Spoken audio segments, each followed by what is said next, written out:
안녕하세요. 사연을 부탁해입니다. 오늘의 사연을 소개하겠습니다. 결혼 전부터 시어머님은 저를 마음에 들어 하지 않았습니다.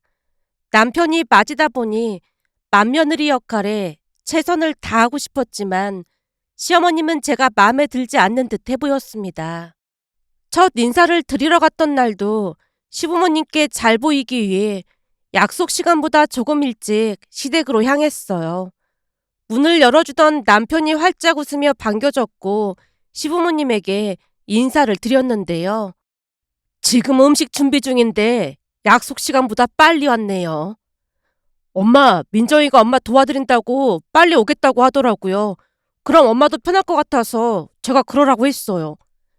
미리 말하지만 빨리든 늦든 난 시간 약속 안 지키는 사람 별로 안 좋아해요. 아, 죄송합니다. 앞으로는 주의하겠습니다. 시어머님 목소리가 어찌나 싸늘하던지 잔뜩 움츠러든 채 즉시 사과를 드렸지만 시어머님 표정은 여전히 냉랭하기만 했습니다. 하지만 시어머님께 잘 보이기 위해 팔까지 걷어붙인 채 시어머님 옆에 다가가 물었어요. 어머님, 저도 같이 하겠습니다. 난 누가 내 살림 만지는 거 싫어해요. 그러니까 가서 유준이 옆에 앉아 있어요. 어머님, 말 놓으셔도 됩니다.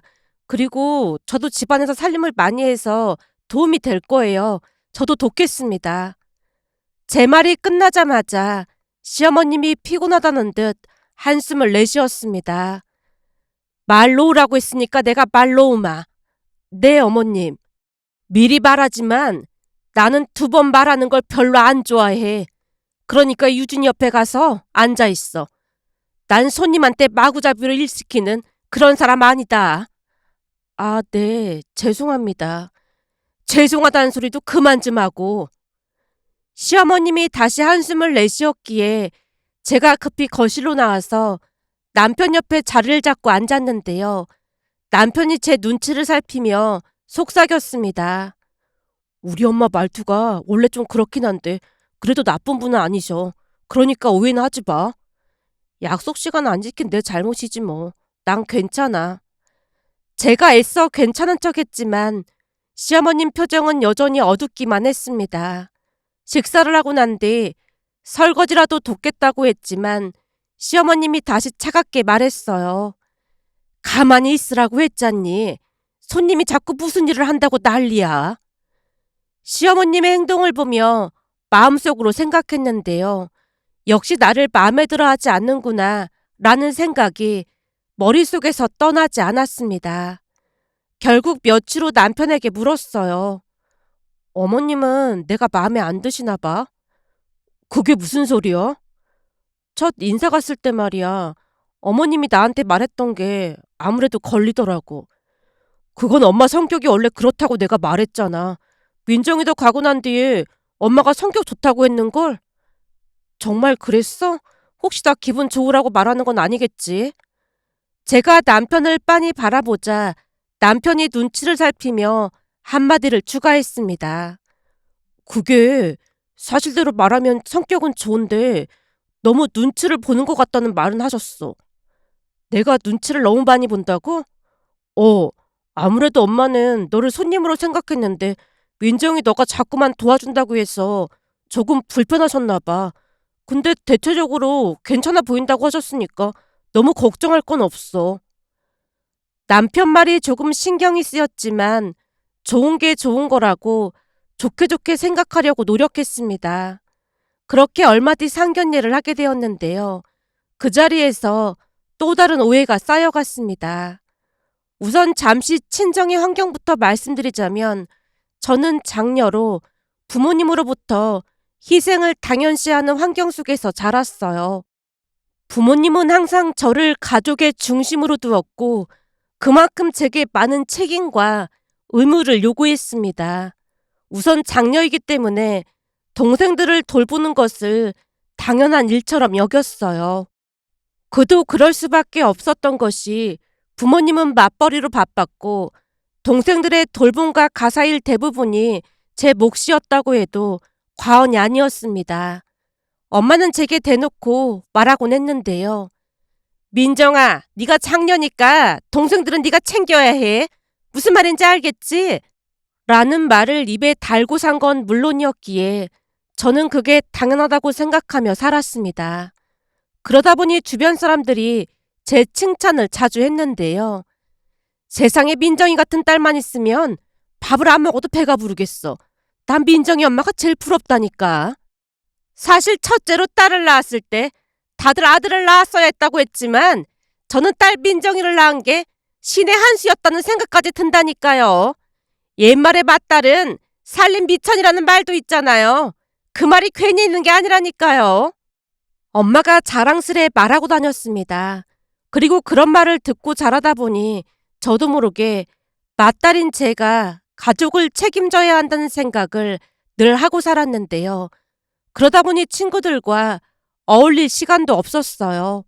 학교에서 돌아오면 동생들의 숙제를 봐주고 간식을 챙기는 것이 제 하루 일과나 다름없었으니까요. 물론 저도 친구들과 놀고 싶은 마음이 굴뚝 같았지만 부모님이 제게 바라는 기대를 저버릴 수가 없었거든요. 만약 그랬다가는 나쁜 맏딸이 된 채 비난을 받아야만 했으니까요.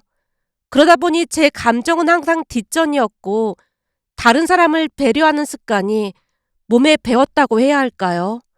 가족들이 모이는 명절이나 행사 때마다 저는 어김없이 가족들을 챙기고 음식을 만들고 식사가 끝나면 설거지까지 도맡았습니다.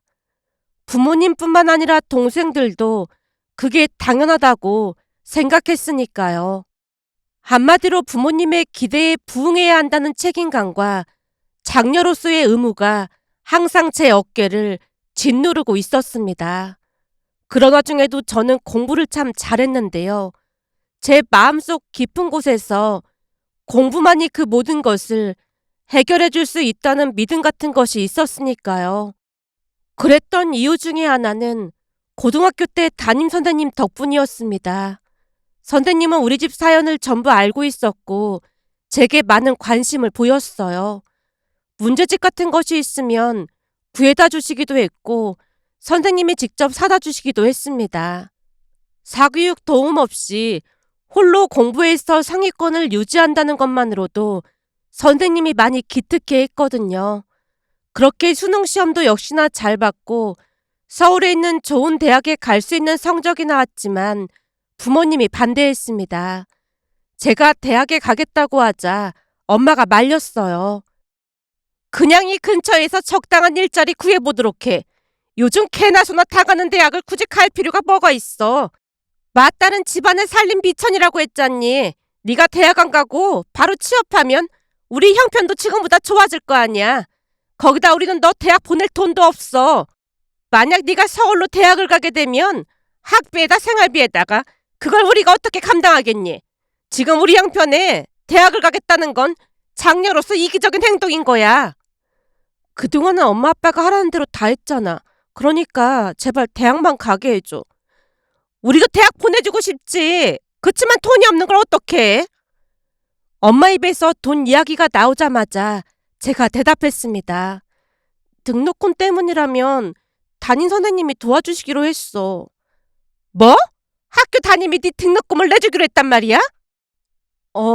내 성적이 아깝다고 하시면서 첫 등록금은 내줄 테니까 나머지는 학자금 대출받아서 다니면 된다고 하셨어. 그러니까 나 대학 가게 해줘. 제가 엄마에게 애원하다시피 했는데요. 진짜로 담임 선생님이 등록금을 내주기로 했다고? 그렇다니까. 약속하셨어. 거기 대학 등록금이 몇백만 원씩 하지 않니? 아마도 그럴걸? 한마디로 나한테 두 번 다시 이런 기회가 안 올 것 같아.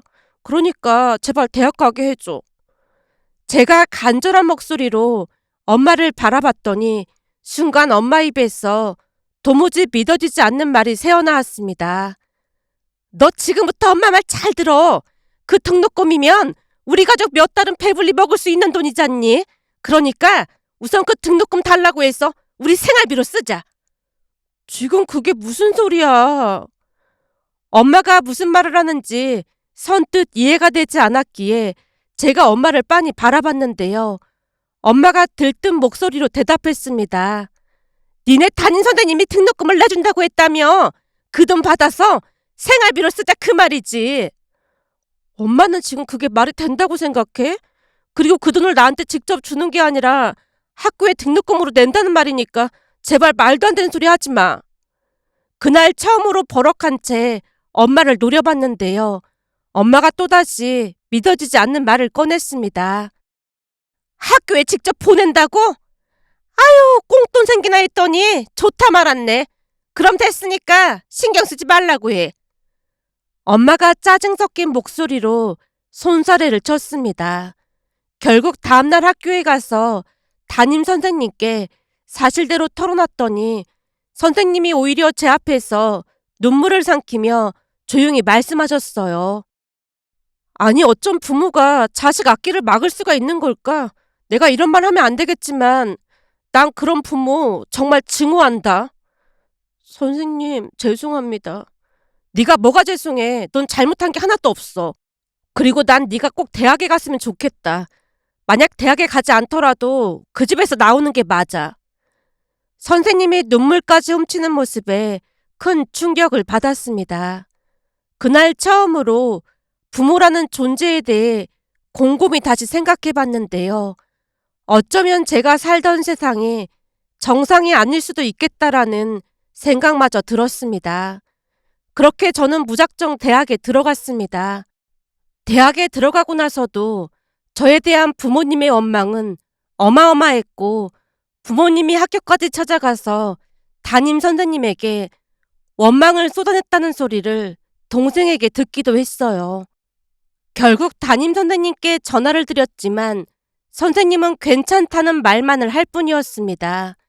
그 뒤 저는 대학을 다니면서 하루도 쉬지 않고 과외 아르바이트뿐만 아니라 돈이 되는 아르바이트는 닥치는 대로 했어요. 그러던 중 어느 레스토랑에서 일을 하다가 남편을 만났습니다. 그 레스토랑에 외국인이 많이 오다 보니 영어 가능한 사람을 채용했는데 저는 유학을 다녀오지는 않았지만 자력으로 영어 회화가 가능했거든요. 그 와중에도 틈틈이 공부했다 보니 영어로 대화하는 것은 제게 어려운 일이 아니었으니까요. 한마디로 저는 대학 시절 내내 참 치열하게 살았다고 해도 과언이 아니었습니다. 그에 비해 해외로 교환학생까지 다녀온 남편은 저를 신기하게 생각했어요. 어느 날 남편이 제게 물었거든요. 들어보니까 교환학생이나 유학을 다녀온 것도 아닌데 영어를 그렇게 잘할 수가 있어요?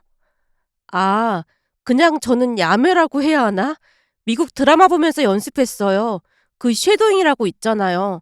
계속 반복해서 따라하고 거의 다 암기하다시피 하니까 되더라고요. 와, 진짜 대단하네요.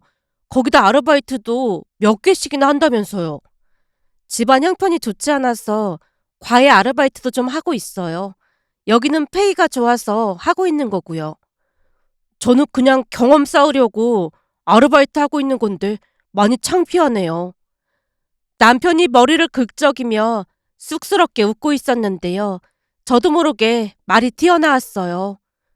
저는 하루하루가 전쟁이나 다름없는 삶이다 보니 그쪽이 많이 부럽네요. 그날 이후 남편이 저를 많이 도와줬는데요. 처음 받아보는 관심이다 보니 시간이 지날수록 남편에게 빠져들었습니다. 그렇게 대학을 졸업하고도 우리는 계속 만남을 이어갔는데요. 그러는 사이에도 부모님은 호시탐탐 제게 돈을 요구했습니다. 어느 날은 제게 전화를 해서 웃으며 말했어요. 지금 생각해보면 네가 대학 가길 참 잘한 것 같아. 안 그랬음 대기업은 꿈도 못 꿨을 거 아니야.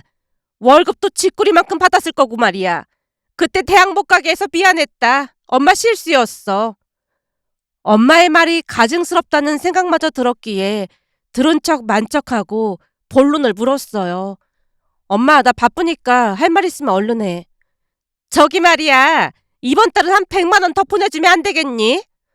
엄마, 내가 지금도 매달 100만 원씩 보내주고 있는데 100만 원을 더 보내라고 하면 나는 뭘로 생활하라는 거야? 그게 에어컨이 고장났는데 고치는 것보다 새로 사는 게 낫다고 하길래 이왕 사는 거 좀 좋은 걸로 사려고 그러지. 대기업 다니는 딸이 있는데 그 정도는 해줘야 자랑도 하고 그럴 거 아니야. 역시나 엄마는 변하지 않았고 제 등에 빨대를 꽂기로 작정한 듯해 보였습니다. 그런 엄마에게 일침을 가했어요. 엄마, 회사 들어온 지 얼마 되지도 않아서 나도 많이 힘들어. 거기다 생활비도 내야 하고 고등학교 담임 선생님이 빌려주신 돈도 매달 갖고 있단 말이야. 나도 100만 원 이상은 더 못 보내니까 그렇게 알고 있어. 제 말이 끝나자마자 엄마가 버럭 소리쳤습니다. 뭐? 담임한테 돈을 보낸다니? 그게 무슨 소리야? 선생님이 등록금도 도와주셨고 중간중간에 용돈하라고 돈도 보내주셨어. 사람이 은혜를 입었는데 어떻게 모른 척 할 수가 있어. 네가 미쳐도 단단히 미쳤구나. 좋은 대학을 나와도 아무 소용이 없네. 그때 그 돈은 그 선생이 스스로 준 돈인데 네가 그걸 왜 갚아? 이러니까 네가 답답하다는 소리를 듣는 거야. 나는 엄마처럼 그런 인생 살고 싶지 않으니까 상관하지 마. 암튼 돈 더 못 보내니까 그런 줄 알아. 제가 후다닥 전화를 끊어버렸는데요. 도와준 분에 대한 고마움조차 모르는 엄마의 모습을 보며 온몸에 소름이 돋았습니다. 그러면서 그런 사람이 내 엄마라는 사실이 끔찍하게 싫었다고 해야 할까요? 그 뒤에도 부모님은 제게 끊임없이 돈을 요구했습니다. 그렇게 시간이 지나갔고 남편과 결혼을 한다고 하자 부모님 얼굴이 말이 아니었어요. 네가 결혼하면 우리는 앞으로 뭐 먹고 살라는 거야? 결혼하고도 돈은 그대로 보내줄 거지? 제 결혼 이야기를 듣자마자 엄마 입에서 처음 새어나온 말이 그 말이었으니까요. 그 말에 또다시 정이 떨어질 대로 떨어진 채 제가 단호하게 말했습니다. 결혼하면 더 이상 돈 못 보낼 것 같아. 그동안 그 정도 했으면 나도 할 만큼 한 거잖아. 그럼 우리는 뭐 먹고 살아? 엄마 아빠 나가서 일해야지. 그걸 왜 나한테 물어? 너 정말 너무하는 거 아니니? 우리는 네 결혼식장 안 갈 테니까 혼자 하든지 말든지 알아서 해. 극기하는 엄마 입에서 그 말까지 새어나왔기에 제가 피식 웃으며 대답했습니다. 어떻게 된 게 선생님 말이 다 맞아 들어가는 걸까? 선생님 말이라니? 고등학교 때 담임 선생님을 저번 달에 만나 뵀거든. 결혼할 거라고 하니까 그때 선생님이 하시는 말이 아마도 부모님이 결혼하는 거 싫어할 수도 있을 거라는 말을 언뜻 흘리셨거든. 근데 어쩜 선생님 말이 그대로 들어맞을까? 엄마 아빠 안 와도 상관없으니까 오기 싫으면 오지 마. 혼주석에 선생님 보고 앉아달라고 하면 그만이니까. 그 선생이 널 낳아준 부모도 아닌데 왜 혼주석에 앉아? 낳아준 건 아니지만 나한테는 부모 이상이었어. 충분한 자격이 있는 거 아니겠어? 선생님 덕분에 처음으로 보호받는 게 어떤 건지 알게 됐거든. 제가 부모님을 노려보며 원망 가득한 목소리로 말을 하자 그나마 양심은 있었던 것인지 더 이상 왈가왈부하지 않았습니다. 사실 제가 대기업에 들어간 뒤로 부모님은 제대로 된 일도 하지 않았고 갖은 핑계를 만들어 제게 돈을 타쓰기 바빴어요. 결혼 후까지 그럴 수는 없다는 생각이 들었기에 더 이상 지원을 하지 않겠다고 선포했더니 배은 망덕한 자식이라며 난리를 쳤습니다. 하지만 제가 부모님 없이 결혼식을 강행하겠다고 하자 그제서야 눈치를 살폈고 얼마 뒤 상견례를 하게 되었어요. 그때쯤은 시어머님이 저를 마음에 들어 하지 않는다는 확신이 들었던지라 잔뜩 긴장한 채 상견례 장소로 들어갔는데요. 남편이 고급 식당을 예약했다 보니 상견례는 뒷전이었고 부모님은 음식을 먹느라 여념이 없어 보였습니다.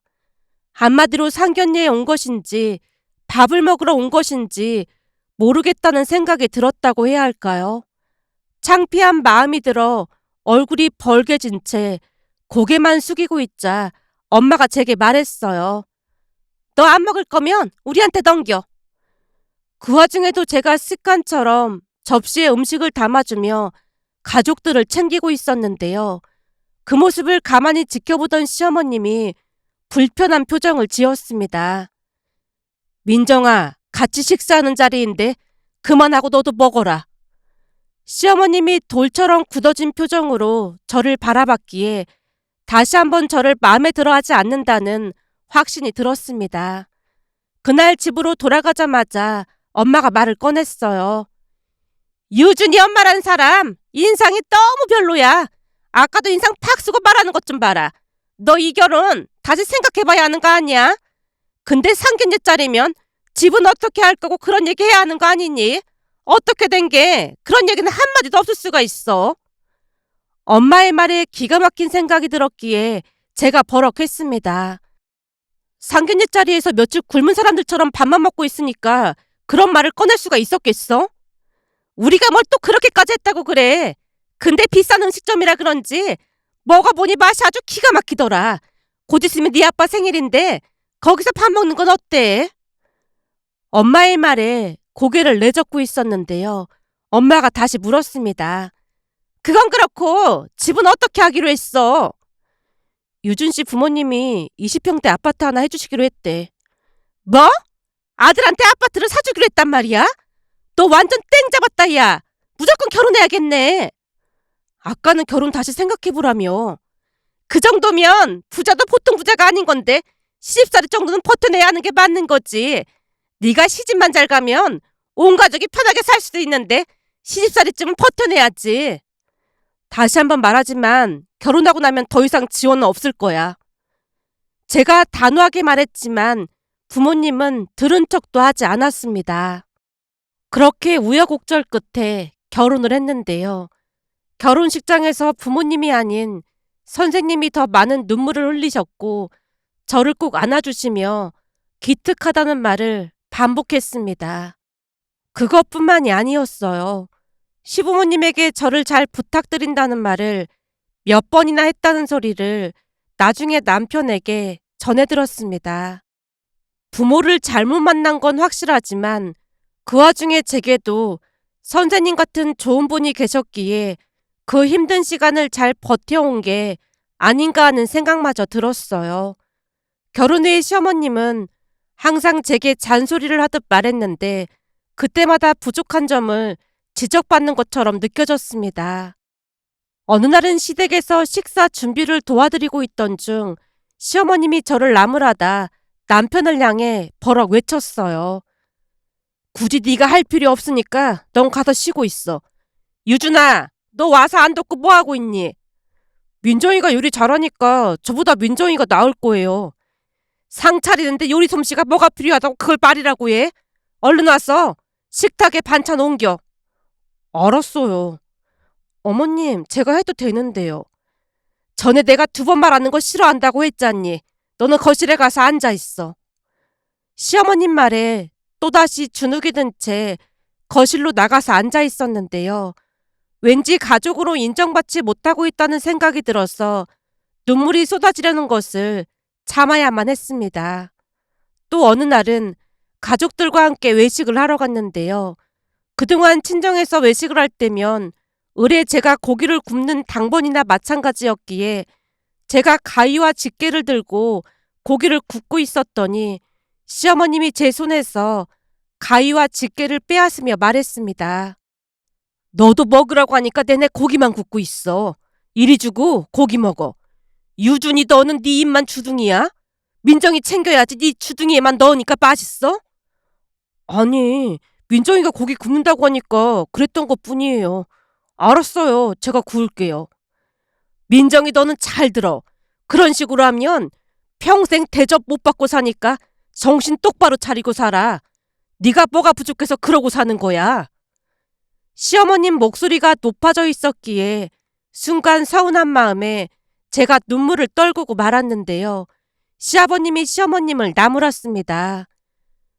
잘 보이고 싶어서 노력하는 애한테 대체 왜 그래? 그러니까 말이에요. 엄마, 민정이가 엄마 마음에 들고 싶어서 얼마나 노력하는 줄 알기나 해요. 그러니까 우리 민정이 예쁘게 좀 봐주세요.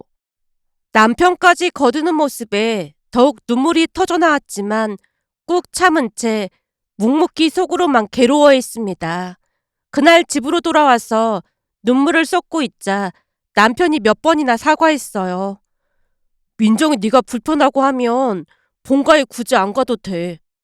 아니야. 그냥 이래저래 서운한 마음이 들어서 그랬어. 그치만 어머님 말씀이 틀린 말은 아닌 것 같아. 너무 신경 쓰지 마. 그러던 어느 날은 시어머님에게서 전화가 걸려왔습니다.